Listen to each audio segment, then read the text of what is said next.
The overnight story is me and Sophia whipped this up. We launched 3 months ago and we already have 500,000 downloads. That's the great shiny of the iceberg, right? But the reality is today's guest is Phoebe Gates, co-founder of the AI tech fashion startup Foundr. If you think about it, shopping really hasn't developed in the past 10 years. This idea that there's some reason that I shouldn't be able to have a personal shopper in my pocket doesn't make any sense. Not only is she building one of the fastest growing shopping apps in the world, but she's also carving out her own identity as a founder. The reality is I am so inspired by both of my parents, but frankly, I'm building in fashion tech, which is a very different space and not something my father's an expert in. From failed prototypes to finding product market fit in fashion tech. So many failed ideas that didn't even make it past the first prototype stage. Her exact playbook for getting brutal user feedback. We had DM'd over 20,000 people. This is what we're working on. We're 2 students. We would love your feedback. The clever strategy she's used to get big name investors. Always starting with, Nathan, you're so incredible. We'd love to bring you on as an advisor. And then you see, okay, here's the traction that this company has. And okay, I'm gonna, put some more money in. And how she's building in public to turn Foundr into your personal AI shopping assistant. Even through this, I really just thought this is kind of me and my best friend's adventure. I never thought, hey, I'm gonna start, a $1 billion company. I wanna build an AI shopping assistant. Hear the stories, learn the proven methods, and accelerate your growth and future through entrepreneurship. Welcome to the Foundr Podcast with Nathan Chan. Let's start with the elephant in the room. We're here with Phoebe Gates. So you've built an incredible brand, incredible company fee. You've only just launched. You are a serious hustler. This is a massive product. It's growing super fast. Really notable investors. We'll talk about that. But your dad is Bill Gates. So talk to us what it's been like building and carving out your own identity separate from your family name. Yeah, totally. I think for me, growing up, I was super inspired by both of my parents, right? I was 6 years old when my father retired from Microsoft. So I did get to hear some about his early days of building and what his time there was like. But I really got to see the two of them, frankly, found the foundation together and build that out. And I was always inspired by this idea of, you can go create a company or you can build an idea and you can have that be successful and then have a bunch of people that you get to work with that you love to build a dream. And so I think for me, people are always like, is it hard carving out your own name with your father being Bill Gates? And the reality is I am so inspired by both of my parents that I honestly think it's a huge privilege. I mean, my college was paid for. I was able to go to Stanford where I got the education to learn how to found a business, how to create, the first prototype of our app. I wouldn't have been able to do that without the support of my parents and just the incredible amount of privilege that I have for being, both of their child. I do think it is really nice, to be honest, that I'm a daughter. I think it would be a lot more challenging if I was a son building in B2B SaaS similar to what my father did. But frankly, I'm building in fashion tech, which is a very different space and not something my father's an expert in. And so that, I think, is also a huge privilege. Yeah, so look, you've launched Foundr. We recently connected, growing super fast. We went public in April, and look, this product is really, really clever what you're building as well. So I want to dive deep on how you built the product, how you came up with the idea. So take me back, Stanford, how did that influence building and how you brought this product to life? Yeah, I love this story, Nathan, because it's really a winding path. And I think for anyone who wants to build something, the overnight story is me and Sophia whipped this up and we launched 3 months ago and we already have 500,000 downloads. That's the great, shiny of the iceberg, right? But the reality is that me and Sophia met as college roommates. We argued over clothes all the time. We knew we wanted to start something together. We were really interested in a bunch of different pain points. We started out by building a prototype of a smart tampon. We looked at different B2B applications. We looked at everything. And we had so many failed ideas that didn't even make it past, the first prototype stage. In fact, the first version of Foundr was actually for a class project. And we created a desktop version where you could instantly find an alternative secondhand. And that prototype was so bad that you can imagine you're looking for a really nice purse and you want to get it secondhand or on sale, and it would show you a cane. And yet we gave it to about 200 users and there was such high retention and we actually started to see purchases come through and we thought, well, that's interesting. And we realized we were making money from it. And our professor for that class that we did the class project for was actually the first person to give us $250K in seed funding. And that's what it took for us to say, okay, It's time to go all heads down and build this out. Throughout the path of getting that funding and then actually going heads down and building, we learned, okay, people don't want it on their computer. They really want to shop on mobile. That's the future. And number two, we can't just do secondhand. We need to actually hit an even larger market and, get those people to also shop secondhand, but show you, hey, does an item exist on sale? And as we continued to pull these threads, we realized there's a lot more we were really excited about just generally in the fashion and shopping space. Because if you think about it, shopping really hasn't developed in the past 10 years. I mean, Amazon's great. I can get my toilet paper instantly.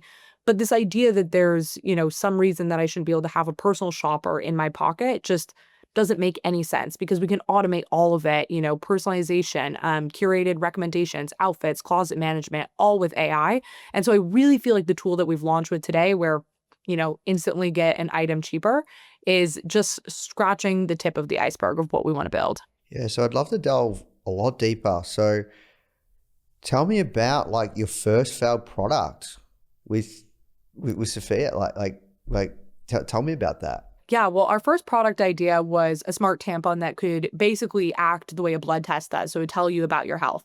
A couple key things that we realized in that is you actually have to be the right person to build it. It might be a smart idea. I'm not actually a scientist. I have, no applicable skills that would be helpful with that product. And number two, you have to want to work on it for the next 10 years. And then number three, there actually has to be a tangible market for it.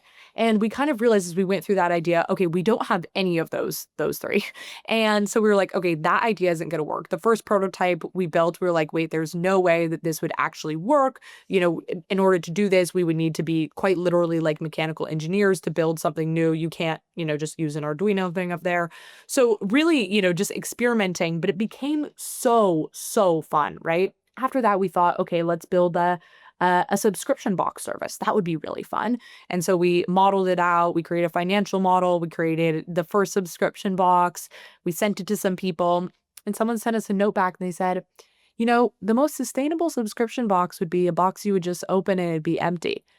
We're like, yeah, that's a really good point. Okay, back to the drawing board. But it became this game of okay, try and fail, try and fail. And every time we failed, we were like, well, that's kind of interesting. We learned something. And we had the luxury of this because, mind you, we were also in college at the time, right? So we're able to be around, a large market of different people that we could quickly talk to, get feedback from.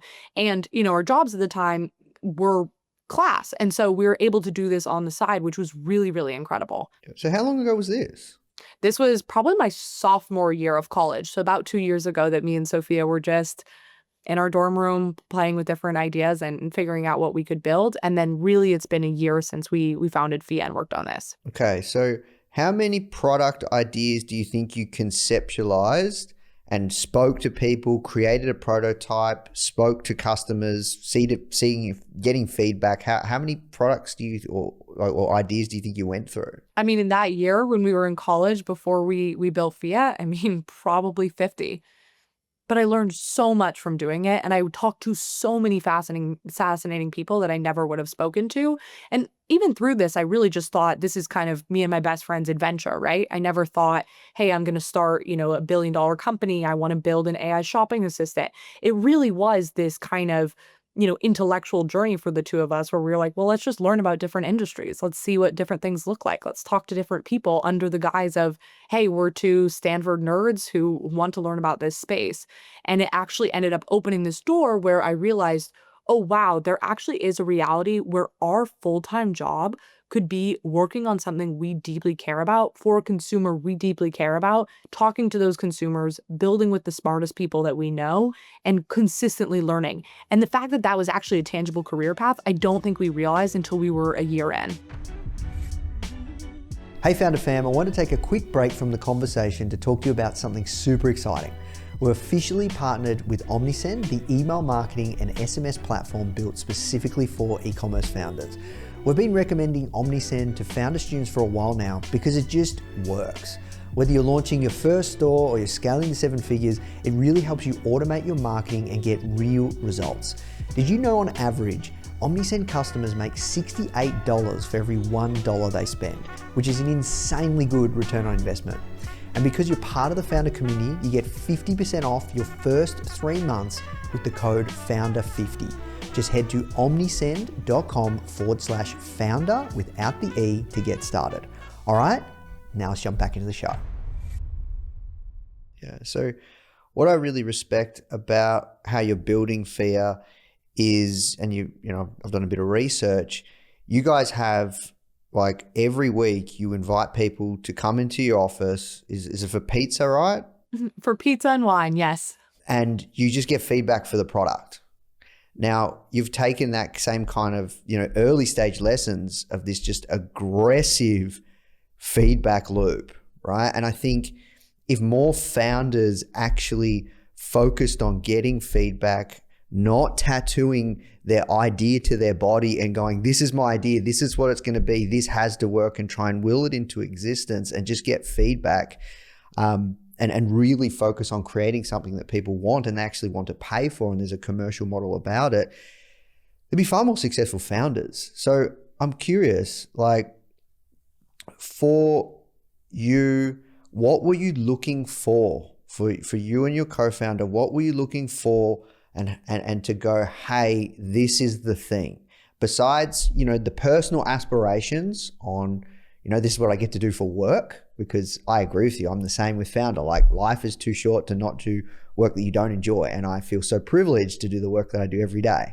I get to speak to some of the greatest founders of our generation. I get to help change people's lives through all of our products and our education, coaching platforms. But like, for you, what were you looking for to know this is the product? This is what people care about. This is something I can build into a real business. You know, I don't think that there was a moment where I was like, wow, this is it. But what I can tell you is that when we saw that initial traction with our first horrible, you know, MVP of it, I was like, wow, maybe there really is a space in this market. And I think that's where we got really excited about the idea of, well, you know, in every stage when you move to a new platform, whether that's when we move to e-commerce online, when we move to mobile apps, shopping adapted through all of those different layers. And we saw a revolution in shopping with each of those different platform shifts.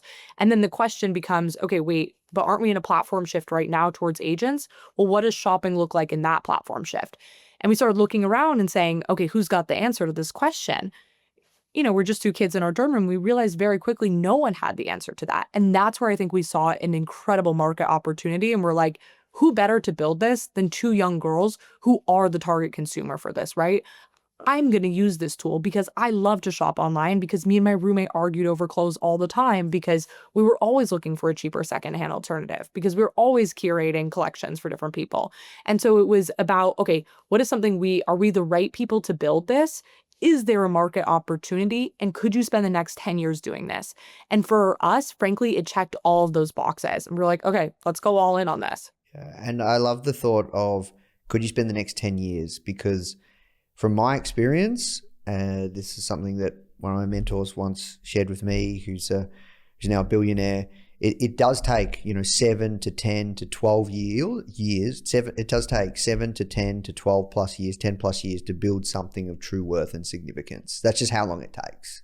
No matter how much money you raise, all that different stuff, this just takes a long time. So I'm curious, I really want to go deep on what this first prototype looked like, the exact steps you guys went through to build it. Did it cost you any money? How did you build it? Did you vibe code? Because vibe coding only really started earlier this year, right? Like, it's a massive movement. Like, at Foundr, we are working on one in particular really cool vibe coded software app, and we'll build many more. But I'm curious, like, tell me the specifics, because I think this is where sometimes in podcasts people gloss over this stuff, and I really want to go in depth around the app piece. Yeah, well, before we even built it, what we did is we actually designed it. So we used like Figma to create an outline, a sketch of what this is going to look like. And we started to get feedback from people. We're like, if this existed, is this a tool that you would use? And I think that's where we were like, okay, now let's go and build this. But working on it, we got another classmate to work on it. I remember we cold DM'd a girl who now is a full-time product designer here at FIA. But at the time she was 18 years old, less than 18 years old. We DM'd her and we're like, we think your graphic, because we didn't know anything about what a graphic designer versus a product designer was. Like, we think your design is amazing. Like, could you design this? This is our idea. And, our idea is a bunch of box and circles. And we're like, could you design it? And so then she gets in our Figma and designed it out. And then that's how we build the first version of it. And, it sounds like, oh, wow, that's incredible. No, it didn't work. Like, it barely worked, right? It would, you were looking for a bag and it would show you a cane, and yet people were still using it. And so I think that's where it was really exciting, because we knew it was buggy. We knew it wasn't a full-fledged product. It was like something we'd thrown together with sticks for a couple $100. And we're like, okay, there's something here. Yeah. Okay. And then talk me through that piece where you talked about traction and people actually bought and used the product and you activated. Like talk me through that and how you found those people. Because for some people, that's a really scary thing, just like asking random people to give feedback, or is this something like that's a scary thing? We DM'd thousands upon thousands of people. And so we would reach out to people and we would say, this is what we're working on. We're 2 students. We would love your feedback if you have time. I think over the course of Instagram actually cut me off because I DM'd so many people.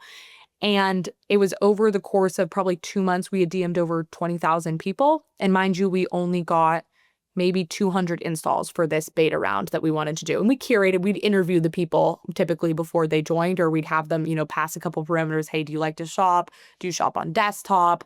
Are you willing to give feedback after you test it out? Will you report bugs?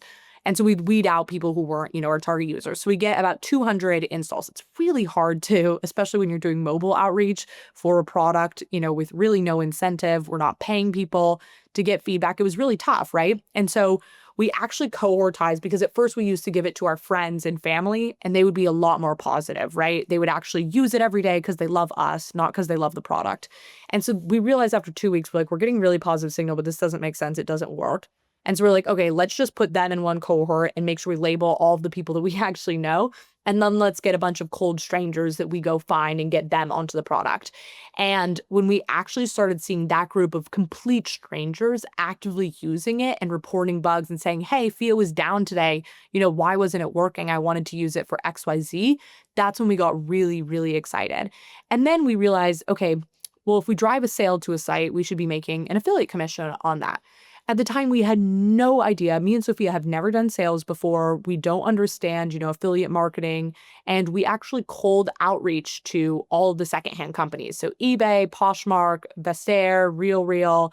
And we had, for the MVP, we had about 35 partnerships that we locked. So you locked in these partnerships post the 200 users that activated, or before? We locked them after. Okay. All right.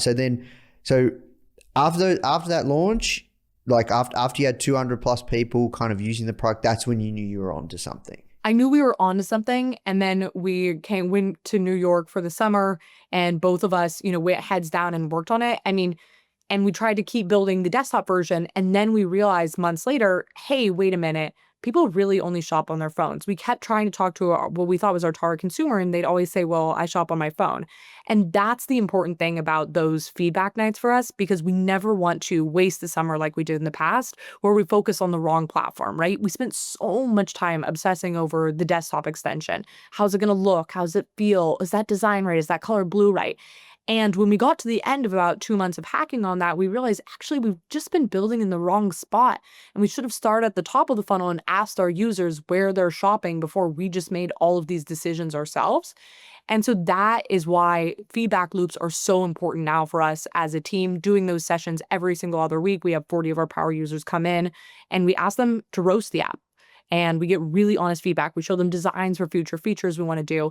And then we run at the top of every single week. Our team sync is honestly all of us reviewing data and figuring out, okay, what experiments did we run last week? What did we learn from our shoppers? And what experiments are we going to run this week to learn more from them? And so I think this kind of mindset shift that I had of needing to always be right as a founder into my job as a founder is to be a scientist and to lead a team of incredible scientists where we're just learning about our users and adapting to their feedback has been honestly an incredible shift in my mind, and has helped a lot with, the pride and the ego around I can't tell you how many features ideas I've had where it hasn't worked out or it hasn't been correct for our users. And having that mindset of, okay, we are scientists and learning has been really, really helpful. Yeah. Yeah. I love this mindset. It's where it's at. It's key. It's key. So, you wrote your first check from one of your professors, 250 grand. What did you use that money for? That was all for paying engineers, paying designers. Yeah. And then you launched publicly in April. And now you have 500,000 users and we're in September. We also raised from Kleiner Perkins, which will be public when this episode comes out. And that was really important for us, right? Because we wanted an institutional investor like Kleiner Perkins, who is blue chip, to say, hey, we really validate this idea. We believe not only in the vision that they've created today, but also the long-term vision of being the AI shopping assistant. And so it's really important for us to, have a firm like that, importantly, because we wanted to bring on best-in-class tech talent.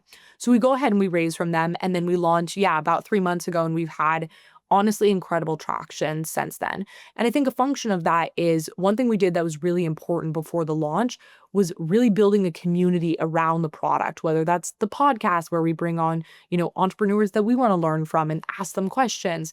We got our community kind of excited.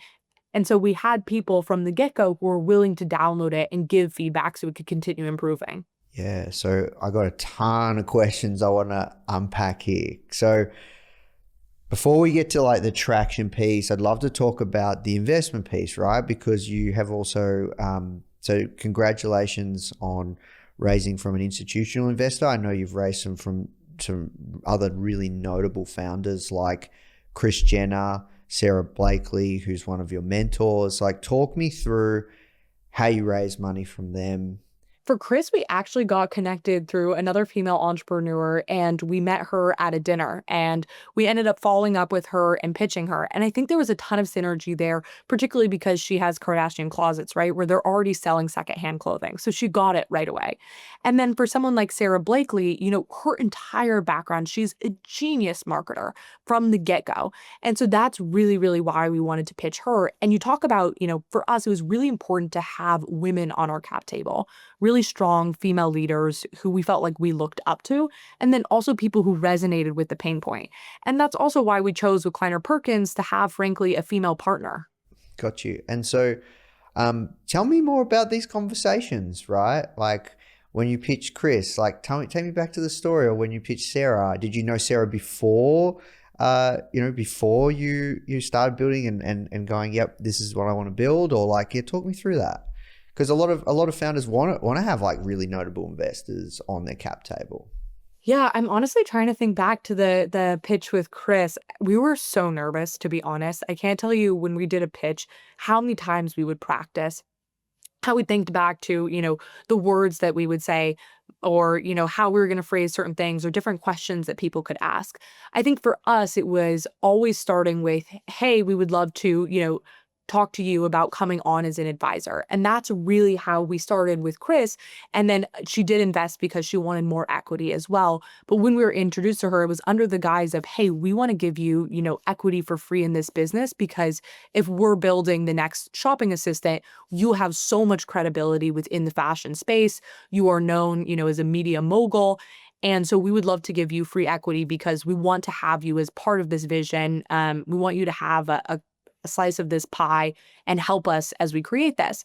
And then from there, then she was so excited about the vision that she was willing to invest more capital. And so I think that hack of approaching people as, okay, Nathan, you're so incredible. We'd love to bring you on as an advisor. And then you see, okay, here's the traction that this company has. And okay, I'm going to, put some more money in, is really important. Yeah, that's clever. And then Sara, how did you meet Sara, and like, what did that look like when you said, hey, I want you to be an advisor? So for Sara, I'm trying to think of I had met Sara through a family friend a while before, when I was just a child, and I have always been, I've looked up to her so much. I mean, she is incredible. going back to selling fax machines, and she pulls the car over on the side of the road and she says, I'm in the wrong movie. And she decides she wants to go and start a business. I mean, even when Spanx is blowing up, she's driving around the country to different Bloomingdales, different Bergdorfs, and going in and pretending she's a sales rep. People don't recognize her to get feedback on the product. So I've always been so fascinated by Sara and her innate marketing ability, and also just her hustler and go get it attitude as a founder. And so for her, when we pitched her, it was honestly under the guise of wanting her advice on marketing. And she does invest in a lot of, female founded companies. She's got, her own stuff going on with Sneaks. So that was a pitch we were really excited about. So when did you decide to build in public? Because I think it's really clever, and it's really like the unfair advantage. You don't have to do it, but it's an unfair advantage now for founders when you're launching any product, like building in public, building a personal brand. When did you decide, and when did you start kind of like building in public? Was it earlier this year? Was it late? Because you're like, it's still early days for you. Like, it's really impressive what you've built so far, Phoebe. But I'm just curious. For us, it was really April, I want to say. It was April because we launched the podcast April 1st, and then we launched the company April 24th is when we decided to really build in public. And I think for us, it was this idea of we're sick of brands, we're sick of advertisements, sick of logos, and we wanted to bring people in and actually get them as part of the journey of, okay, here we are, here's what we're building. We want your feedback on all of it. Because for us, if we're building the shopping assistant, we want the women who are actually going to be using it to give us feedback in real time. And the only way to do that is not through just like a logo that they can't, associate with a real person, but it's us being really honest about, hey, this is what we've built and we want your thoughts on it. And I do think it is a huge advantage. One thing I've learned, I do think it is a huge advantage because one thing I learned from Gary Vee, who we recently had in our podcast, is he says as tech becomes more democratized, as you have more of these, vibe coding tools where anyone can build their ideas, which by the way is incredible. And I think it's going to democratize access to ideation, to, building the future that you want to see. The thing that really is going to matter is distribution and personal brand. Another one of our investors is Hailey Bieber. You think about, the personal brand that she has created and the world that she's created with Rhode is so incredible. And so I think we are consistently seeing examples where personal brand and being able to relate to the founders is really, really key. Now, the product needs to be incredible as well, just as it was with Rhode. And so the product needs to take it to the next mile, but bringing people in is really important. Yeah. So you really want to build that relationship with your customers at scale as deeply as possible. So you clearly see the power in, building that through building in public, building a personal brand. And that is the future of, I think, marketing in many ways. Especially for us, when we're launching, we don't have a giant marketing budget. So it's all about, okay, one thing we did that was really great was we started doing collaborations with other content creators, right? We can't afford these influencers. I have amazing friends who are influencers that I know how much they're paid. And as a startup, we're not going to be able to afford that, right? And so we started doing joint collabs, whereas we build up the FIA social following of, okay, we have this audience of women who love shopping. Hey, you're a shopping influencer. Why don't we do a collab together and we'll drive a bunch of followers to your account? And those really, really helped us grow, as well as founder-led marketing, where we do, different content with these founder accounts, and people following those are young founders themselves who want to try something new. They're early adopters.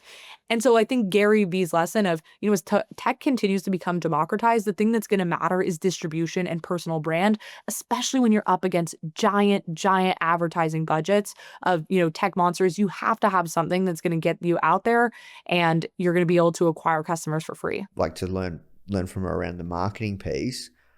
What have you learned so far? I'm curious. What can you share with our community? Because she's amazing. I think that's the biggest thing, is that you need to be the face of it always. Sara was literally the butt model for Spanx for years. Even when they were pitching to get into Nordstrom, she was the butt model. And so when she told me that story, I was like, that's it. We need to do these sessions where we let 40 women come to the office and roast us. And that's not, people on our team are running the feedback sessions. No, I run my own group. The guy who runs our ML team runs a group. Every single one of us runs a group. And when people compliment that, we're like, okay, that's great. But tell us what you hate. Tell us the worst bug you've seen. What feature is the worst? worst? If you could wave a magic wand, what would you change about this product?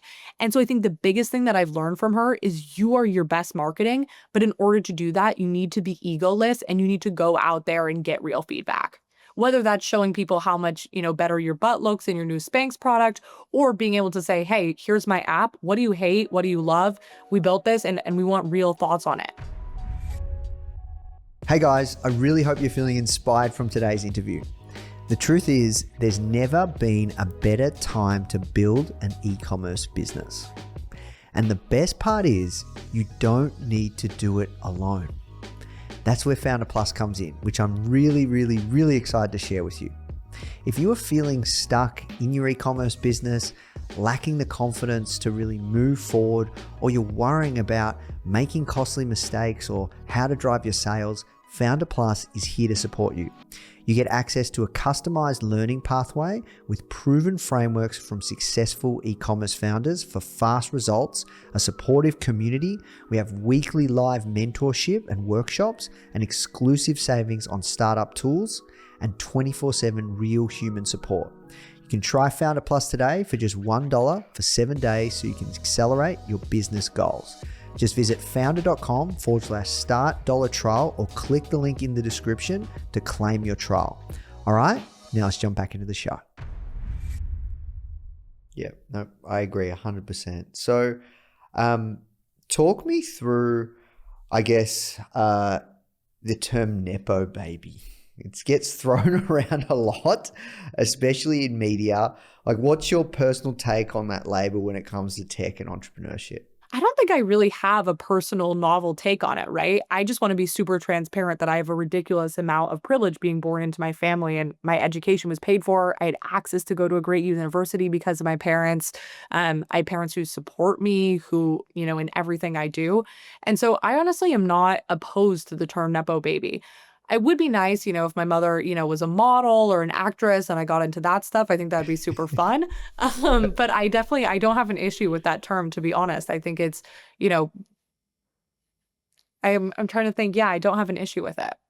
Great answer. So I think a lot of people, when people are asked about the Nepo baby thing, a lot of people want to be like so insulted by it, right? I'm not insulted by being related to my parents. And if anything, I think people need to recognize that it does come with a lot of privilege. Yeah. And look, I think just as we've connected, it's pretty clear that you are carving out like an incredible path, and like everything you're building is super impressive and you're not getting any help whatsoever. Yeah, it's about the privilege that you're given, being honest, never hiding that. I know what privilege I have. I know I got an incredible education. I know I have parents that I could call for advice at any time.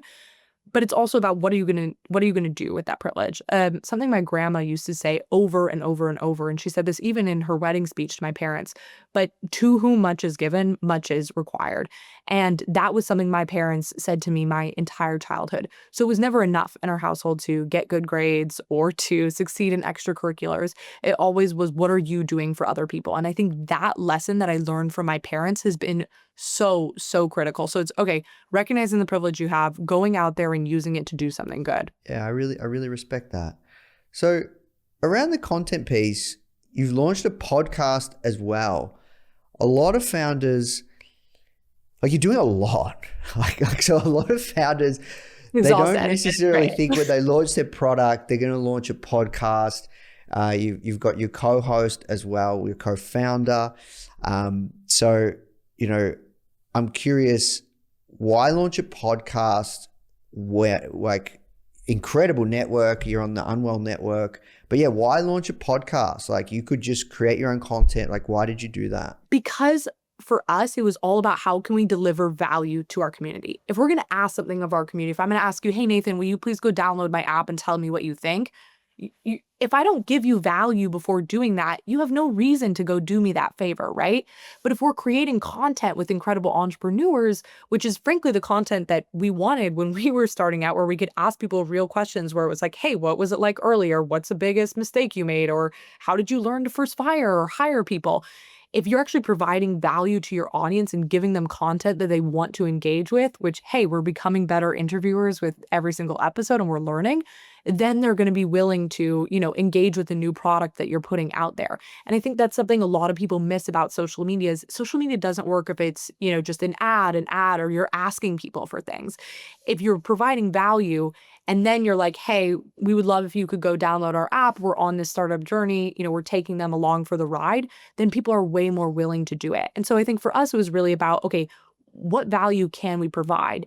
And one thing we knew is, okay, we have a great network of different founders that we could bring in and we could open source a lot of these conversations.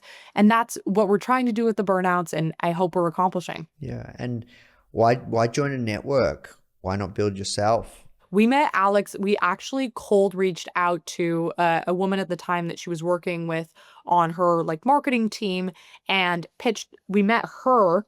No, we cold reached out to a woman who's working on Alex Cooper's marketing team. And then she introduced us to Alex. This is before Alex had even started Unwell. At the time, we're in college. We have no company. And she said, hey, these girls, they seem smart. You should go talk to them. And we got on a Zoom with Alex and she said, well, what is your guys' dream? And we said, well, we want to build a company together. We're not sure what it's going to be, da, da, da. And we started just, shooting the shit and all laughing together about, how we were trying to find, engineers, or when we built the thing and it crashed, and we're all laughing together. And she goes, I'm actually kind of surprised. You guys are actually kind of funny. Did you ever think about just making a podcast or filming the entire thing? We're like, yeah, but I don't know. We don't have anything to film yet. And she's like, well, when you guys are starting a company and you decide on what your idea is, why don't you call me and we can do a podcast behind it? And maybe you could bring in industry experts. And we're like, okay, yeah, that's a really good idea. And then, honestly, we did when we were like, okay, we're going to do this company. We were like, who better than to work with than the top listened to podcast for women in America? I mean, the amount of advertisement money that is spent on Alex Cooper's network is huge, and for good reason, because her audience listens to her and trusts her and she provides them value. And so for us getting to be a part of that network and getting to go and call her daddy or to be in that marketing sphere was really important because we wanted to meet, our customer where she was at. Yeah. And so that's massive distribution for you guys. I think it's really clever, by the way. You're doing a lot.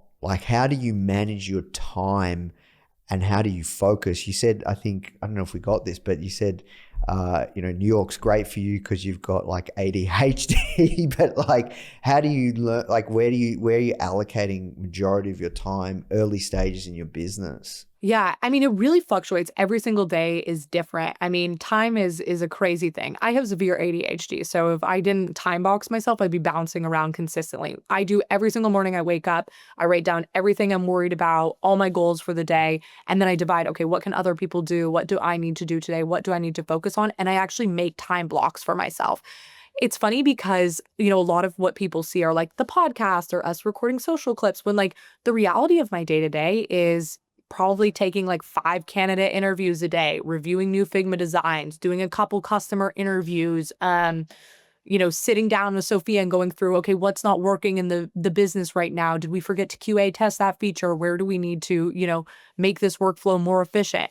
And so I'd say a huge chunk of my time is reviewing designs, talking to users, and hiring is where I'm really dedicating the majority of my time. And I do my best to time box things so I don't get distracted. But we'd have to ask my co-founder how I'm doing on that. Yeah. Okay. And talk me through how much you're using AI as a founder to get leverage. I know, you've done some content around how you use ChatGPT to reverse engineer viral videos, analyzing hooks, but talk me through kind of how you're using it to get leverage as an early stage founder. AI is incredible. In fact, in every single interview with a candidate, I ask how they use AI to streamline their workflow. And if they don't have an answer to that, that's a huge issue because you're just going to be slower than other people. Frankly, I use AI for so much, for researching things. When I'm going to get on a call with someone and I don't understand, okay, they wrote this paper about this, I'm going to use AI to summarize this for me. Every single podcast guest, Nathan, you need to do this. I do a deep research on every single guest and then I have it read it out loud to me as I'm getting ready. I will use it for editing my emails. One thing I found though that's tough with ChatGPT and these different AI things is a lot of times it'll stroke your ego. And so I'll actually put into it if I'm working on a deck or I'm working on, a new line of business or thinking about a new feature, I will ask it to critique me. And that has been really helpful. Pretend you're ex-founder and give me feedback on this marketing plan. I have this new idea. Am I getting distracted? How would you break it down? What KPIs should I be thinking about? Or I'll also plug into it, I'll do a bunch of user interviews and I'll plug all of my raw notes into it. And I'll say, hey, can you give me the top, 3 takeaways from these of all these people that, I interviewed? Because sometimes I might, really focus on one person's interview. And then, I let that kind of skew my perception. But if I can put that all in and then I can go pull a bunch of data, directly from our SQL or BigQuery about how people are using the product and put all that together and into chat and be like, hey, can you summarize, how this is affecting our usage patterns or what we should think about or what mistakes we're making? It's so helpful. I just treat it like my personal assistant. Yeah, I'm so big on it these days. You're using many agents. Oh, yeah. And I really think a new role, everyone talks about AI getting rid of jobs, which I am really worried about. But I think a new role that's going to come up is we just hired over the summer, we had 2 automation interns, and they are the best decisions that we ever made.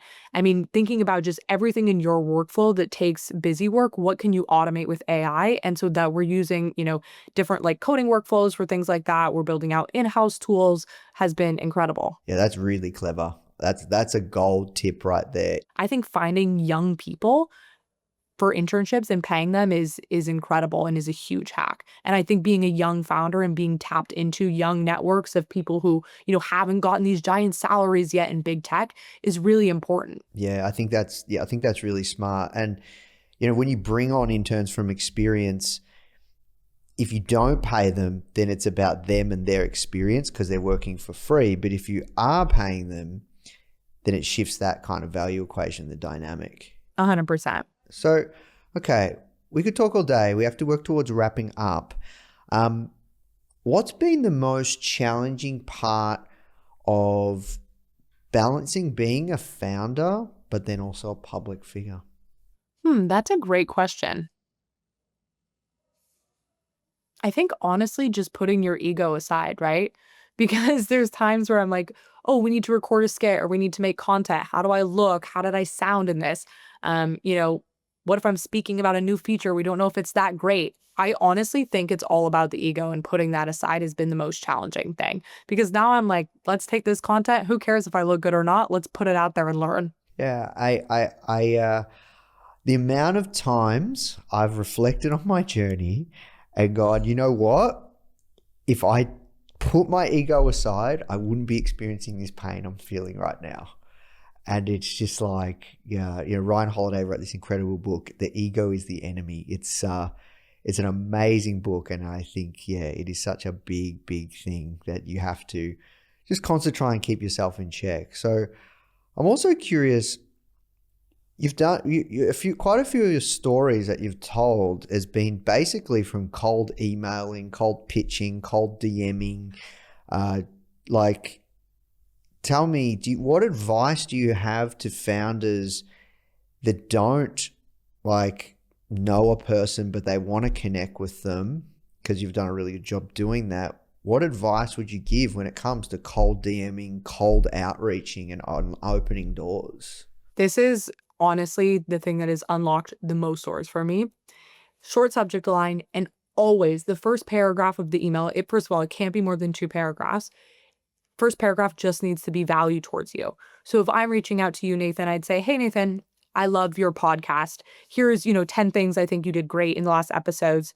I noticed, maybe your, what's the square called? Or I noticed your thumbnail wasn't optimized for click conversion rate. One thing we've really learned for the burnouts is we need to test. We use this new tool to test 10 different, thumbnails. And I was thinking if you edited it this way, it'd be more optimized for more clicks. And I just love your content. So I think it should get more clicks. And, here's some ideas I have. Would love to connect with you. No ask. any sort of value that you're providing to them before you ask is so important, because that's going to get a reply. I guarantee you, if I emailed you and said, hey, Nathan, I have a couple different thumbnails for you that I think would get you higher click-through rates, you would 100% respond to that email, versus if I said, hey, Nathan, I'm Phoebe. I'm a great founder. I'd love to come on your podcast. You probably get those all night and day, right?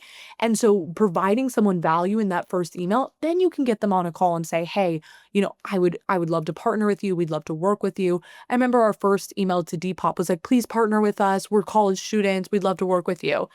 And then we never got responses. Hundreds of emails were sending out, no responses. I literally thought we were going to get a restraining order from the people who worked at Depop. And then we started sending emails that were a little bit different. We'd say, hey, Depop, we're a group of college students. Here's 10 things we love about your platform. Here's a couple different things we should change, or we'd like to change. We also are running, an MVP of a tool that finds people thrifted alternatives. We've noticed these are the most popular items on your site, and these are some of the trends we're seeing. And then Depop would be like, oh, well, that's really cool. Like, we're interested in trends about our data. Like, we like this feedback. And then they would respond. And so I think really providing someone value up front before you have an ask for them has been a huge learning for us.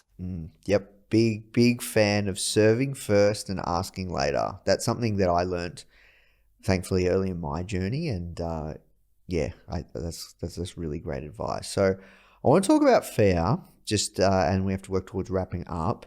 It's late for you. It's early for us. What's been the hardest moment so far in building FAIR, and how'd you get through it? Yeah, so we had just rebuilt it to be on mobile. And the process of enabling a browser extension on mobile is a little bit tricky, because essentially you have to toggle it on to shop with you, and you have to grant permissions for it to be able to be on the shopping sites you're on and give you those price comparisons, give you that shopping insight, etc. We were so excited that we finally built it for mobile.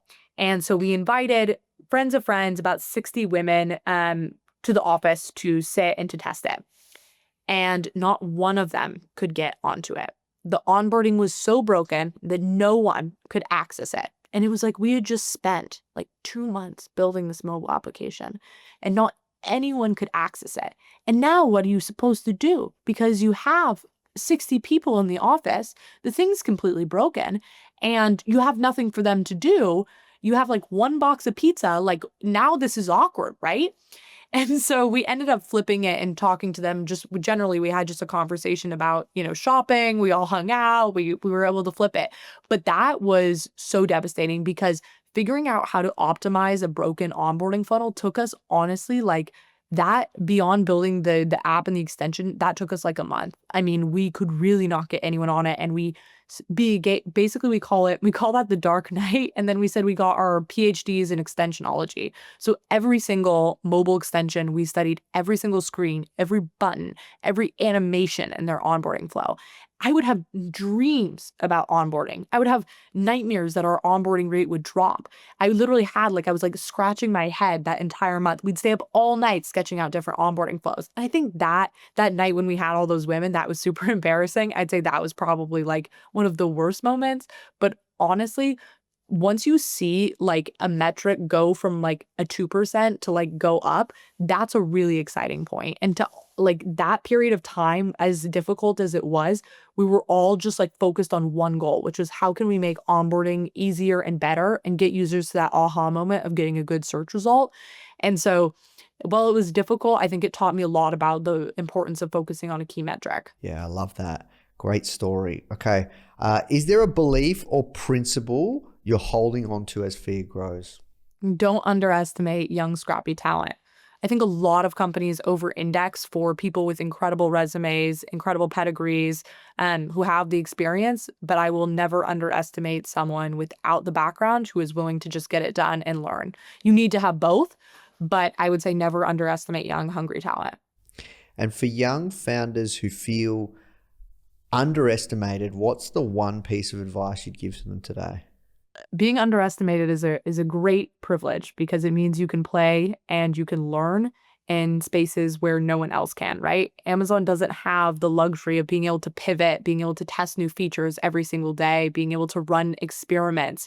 You have the privilege of being unnoticed and being you have the privilege of being unnoticed. And so you can learn and do a lot. All right, last question. What's next? What are you most excited about for Fia?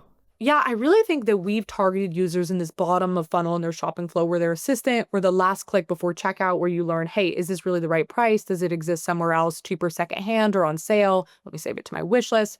Really, for us, the next stage is moving towards discovery, where the Fia app becomes essentially your shopping brain, right? Where when you open it, Nathan, it has, specific collections or recommendations for you or curated offers. It has your closet in there because we get to see what you're purchasing. And so I think really for us, it's about moving up in the funnel and starting to really delve into this world of shopping discovery, which I'm really excited about. Yeah, awesome. Well, look, I just wanted to share. Look, thank you so much for sharing so much gold and wisdom with our community. It's super impressive what you've built, Phoebe. I can't believe you launched only under 6 months ago. You've got 500,000 users. You've got incredible, angel investors. You've now raised. How much have you raised from Kleiner Perkins? We raised $8 million from Kleiner Perkins, which puts us at a total of we raised about 8 from Kleiner. So I want to say we've raised total like $9 million. Okay. So you raised $9 million and you've got a product that's growing super fast.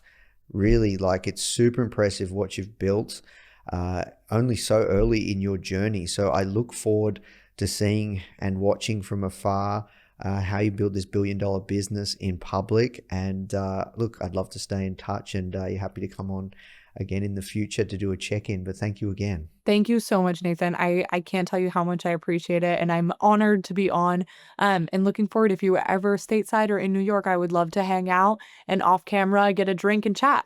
If you love this episode, make sure to check out my interview with Emma Greed on how solving a problem she was so passionate about led to the creation of Skims and Good American.